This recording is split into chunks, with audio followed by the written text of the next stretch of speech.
So residents are concerned about their safety. Tonight on DC News Now, a recent rash of violent crime in the district, including a frightening armed robbery at a skate park. It brings the community and police together in hopes of finding solutions. President Trump's new vaccine requirements causing some confusion and concern. If we end up not giving the same kinds of vaccines that we're giving now, children are going to end up contracting diseases that they could otherwise avoid. What parents need to know as kids start heading back to school. A few showers overnight tonight and count that chance for a stray thunderstorm tomorrow. All these details and timing coming up. We're getting a fresh look at the billion-dollar renovations on Capital One Arena, set to be done by next year. You're watching the station covering all of the DMV. This is DC News Now. Hi, everyone. Thank you so much for joining us for DC News Now at 9. I'm Susan Tran. Chris Flanagan has the night off. Neighbors in the district on a community safety walk with police here in Shaw. They've seen this whole stretch of violence recently with a deadly shooting last week and a frightening armed robbery in late July. DC News Now's Daniel Hamburg joining us live there at the corner of 7th and R Street. And Daniel, what are police doing to try and reassure these families in this neighborhood? Several things, Susan. That includes more patrols in this area and in some cases portable cameras like we have at this intersection right behind me. You can see they're flashing with those blue lights. But tonight's community safety walk was a chance for neighbors here to really voice their concerns. My neighbors were complaining one night because there were two guys shooting up in somebody's front yard. Jeez. No complaint or observation is too small about crime in Shaw during a community safety walk. You have residents that are very concerned to walk their dog, to walk around their neighborhood, to go to work, to go to the metro station. On July 31st at the Shaw Skate Park on 11th Street, a man pointed a gun at 3 young men demanding money. And then on August 4th, near the corner of 9th and R Street, a 58-year-old innocent bystander was shot and killed. A lot of people, when they think about violence, they think about, you know, guys hanging out on the street. But this person, Peanut, he was from the community. He was a senior. He loved the people. Everyone loved Peanut. Representatives from DC Police, the mayor's office, and Councilmember Pinto's office are here to listen and share what they can. We're intelligence-led on where we put our police officers. But are these community safety walks worthwhile? The safety walks are important, but it's not a silver bullet. It's got to be a comprehensive program that involves more than just law enforcement. Captain Gavin Nelson says they're coordinating with other departments to solve issues, and these walks are important. It's great for MPD because a lot of times we get more information from community members because you all know things that we don't see, even though we're out here in the community often. Now, people in this community are wondering about these two cases in particular, the robbery and the homicide here. Police say they are working diligently to bring those suspects to justice. We're live in Northwest. Daniel Hamburg, DC News Now. All right, Daniel, thank you so much. It's been a year since the president announced a crime emergency in the district, sending National Guards to patrol the streets. And there are still nearly 5,000 from several states that remain. The president's deployment has been controversial, and the milestone brought out a crowd to rally for the troops to return home. They say instead of the president's promise of reducing crime, the armed service members have created fear in the community. I have witnessed my neighbors being kidnapped. They go on their way to work or on their way to drop their kids off at school, and swarms of federal agents. People are getting afraid. I have friends who are make sure that all the children in the public school in his neighborhood so kids can go home safely. President Trump has said that the National Guards will stay in the district through the inauguration of a new president in 2029. According to congressional reports, the deployment will have cost taxpayers $2.1 billion. The U.S. Attorney for D.C. saying that since last year, murders have dropped 45%, carjackings are down 64%, and robberies dipped 33%. But D.C. police data showing that violent crime is up 3% from last year, with a 40% increase in assaults with a dangerous weapon. Homicides and robberies, they are both down, and overall crime has dipped 20% from last year. It is a Tuesday night, and we have our chief meteorologist, Jackie Lair, here. So, Jackie, are we still monitoring the possibility for some rain or storms to move in? Yeah, just a couple of, showers or storms through the overnight. Okay. Not quite as severe as what they're seeing just west of our region, thankfully. Gotcha. So, also not nearly as strong as what we had yesterday. Okay. Yeah, so just maybe a couple more of those raindrops overnight tonight.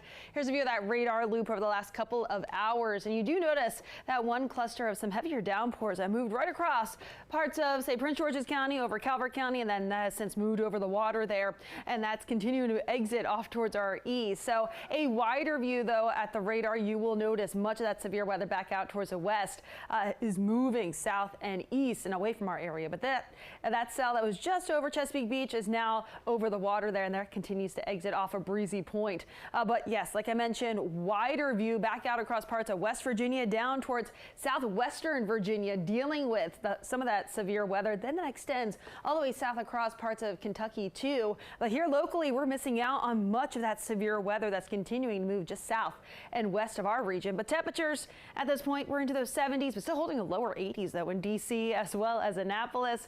And overall, as we look ahead towards the next couple of days, still looking at, those temperatures varying into those upper 80s to right about 90 degrees. A few rain showers through the overnight into early tomorrow morning. Could see that stray thunderstorm chance into tomorrow afternoon. More on that coming up. All right, looking forward to that, Jackie. Thank you. Now to a shooting in Maryland's Eastern Shore that kills a 5-year-old girl and sends a man to the hospital. State police responded to a home in Dorchester County in the early morning hours and found the deadly scene. They're still looking for the suspect and are asking anyone with information to please contact investigators.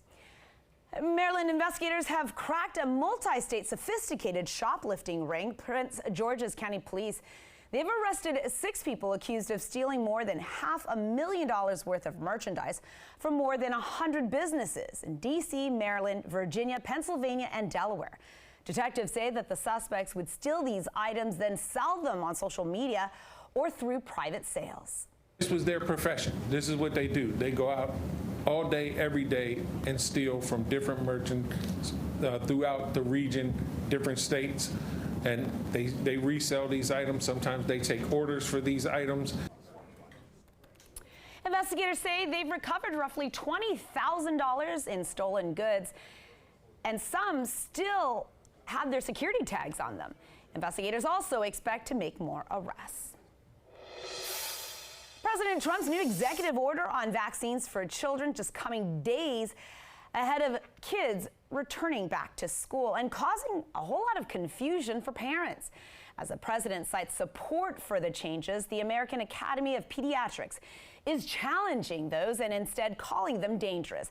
DC News Now's Ben Dennis joining us live tonight. And Ben, complicating matters even more, states, they're the ones that mandate school vaccination requirements, and places like Maryland saying it's going to stay status quo. So what are families to do here?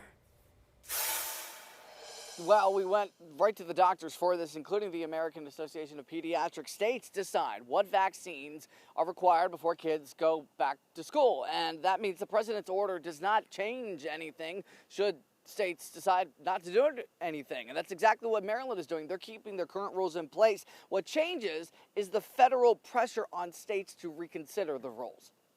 The White House now recommends routine vaccines against 11 diseases instead of 18, urging separate appointments, including eventually splitting the combined MMR shot. Parents can still choose to give their children all of the vaccinations if they wish. The president suggested the combined MMR vaccine could be lethal and linked vaccine timing to autism. The Associated Press found both claims false, citing decades of studies showing no link between vaccines and autism, and that the combined MMR vaccine is safe and effective. If we end up not giving the same kinds of vaccines that we're giving now, children are going to end up contracting diseases they could otherwise avoid.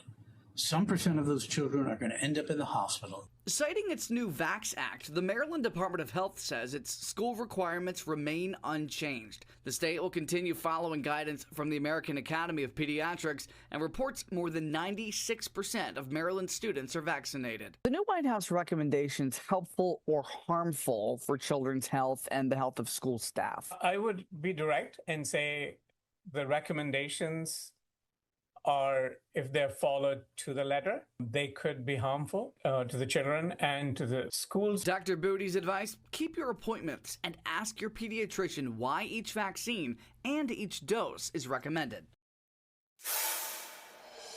One more important point here, separate MMR vaccines for measles, mumps, and rubella, that's not currently available in the United States. And federal health officials, according to the president's executive order that he signed yesterday, have 90 days, 3 months, in order to present a plan. Meantime, the president's order says combination vaccines will still be available. We're still waiting a response from Virginia and D.C.'s respective health departments. In Montgomery County, Ben Dennis, D.C. News Now. All right, thank you for that clarification, Ben. Thank you. Visitors are making Virginia a popular destination. We're talking about 117 million people traveling to the Commonwealth last year and spending a record amount of money. A new report from the Tourism Corporation shows they spent $36.2 billion, which is up 3% from the previous year. And that money has a direct local impact. Officials say that it supports 1 in 13 jobs in Virginia and generated $2.6 billion in tax dollars. Really wonderful about visitors is that they come here, they spend their money in our leisure and hospitality economy, but they don't really consume a lot of services, right? But they're investing money in the services that make the Commonwealth a great place to live. Tourism officials say that this year is already on track to beat last year's numbers.